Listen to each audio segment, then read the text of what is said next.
जय मसीह की एकता सिंह मिनिस्ट्री में आपका स्वागत है। हम आगे की बाइबल स्टोरी को देखेंगे। जब याकूब वापस अपने पिता के घर कनान देश को पहुंचता है तो रास्ते में उसकी जो प्रिय वाइफ रहती है राहेल, उसकी मृत्यु हो जाती है, तो उसे वो बैतलहम में दफना देता है।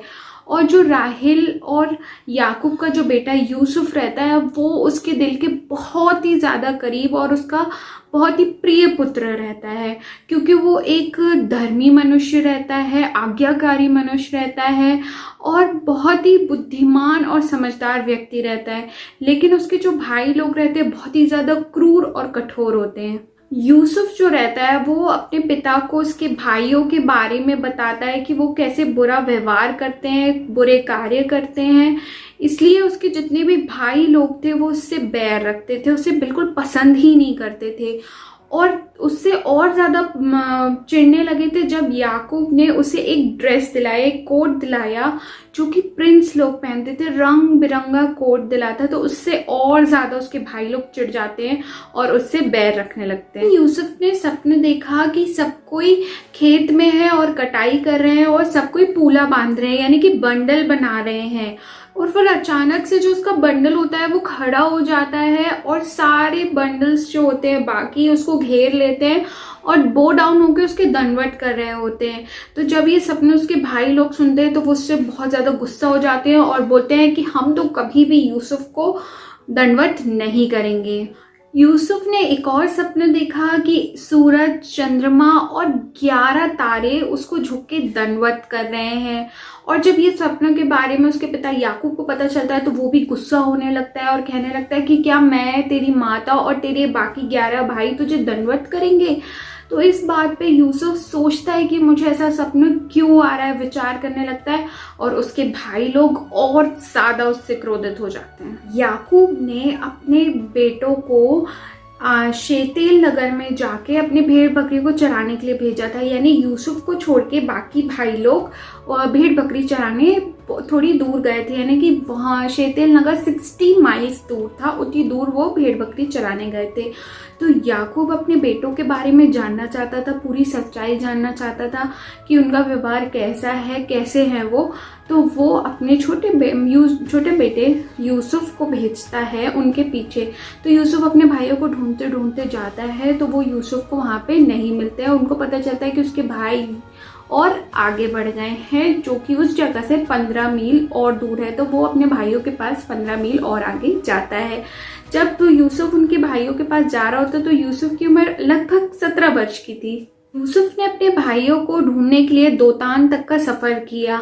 जैसे ही उसके भाइयों ने देखा कि यूसुफ आ रहा है, क्योंकि वो बहुत ही कलरफुल कोट पहना था जिसकी वजह से उन लोग जलन रखते थे, जैसे ही उन लोग देखते कि उसका भाई आ रहा है तो वो प्लान बनाते हैं सारे भाई कि चलो हम उसको मिलके मार डालते हैं और अपने पापा से बोल देंगे कि बहुत ही डेंजरस एनिमल ने उसको मार दिया है करके। तो फिर वो उसका जो बड़ा भाई, सबसे बड़ा भाई रुबेन होता है, वो बोलता है कि हम उसे मारते नहीं हैं, वरन हम एक काम करते हैं कि उसको एक सूखे गड्ढे यानी एक सूखे कुएं में डाल देते हैं। जब यूसुफ उनके पास आया तो उन्होंने यूसुफ के जो कलरफुल कोट, रंग बिरंगा वस्त्र था, अंग रखा था, उसको लिया, कोट को लिया और फाड़ दिया और उसे एक सूखे कुएं में डाल दिया।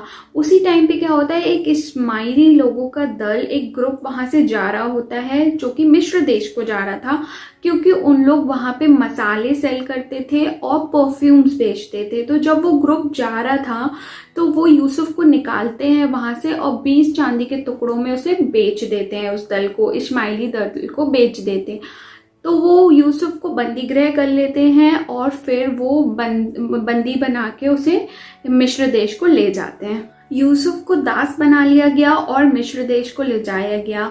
उस यूसुफ के जितने भाई लोग होते हैं वो एक प्लान बनाते हैं। वो क्या करते हैं, उसके जो क्लोथ्स जो उन्हें फाड़े थे वो रखे रहते हैं, उसमें क्या करते हैं, एक मेमने को मारते हैं और उसका लहू और उसमें मिट्टी लगा देते हैं और उसके जो अंग रखा होता है, उसके जो वस्त्र रहते हैं वो याकूब के पास भिजवाते हैं और कहलवाते हैं कि एक दुष्ट पशु ने उसे मार खाया है। और याकूब उनकी बातों पे विश्वास करता है और बहुत ज़्यादा दुखी होता है अपने बच्चे के लिए कि उसका प्रिय पुत्र मर गया है करके। वो बहुत ज़्यादा विलाप करता है और वो 23 ईयर्स तक विलाप करता रहता है, जब तक उसे पता नहीं चलता है कि यूसुफ जिंदा है और वो उससे मिल नहीं लेता।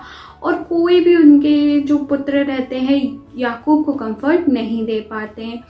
हम देखेंगे कि यूसुफ ने ऐसा सपना क्यों देखा आगे की स्टोरी में, कि परमेश्वर उस सपने को कैसे सच करता है और वो कितनी सारी ट्रेनिंग और कठिनाई के बाद उस लेवल तक पहुंचता है कि जहाँ पे उसके सच में उसके सारे भाई उसको दंडवत करते हैं और उसके अधीन होते हैं। कैसे वो स्टोरी तक पहुंचता है, परमेश्वर हमारा कैसे इस्तेमाल करता है बड़े बड़े कार्य को कराने के लिए और कैसे हमें ट्रेन करता है, वो हम आने वाली स्टोरीज में देखेंगे।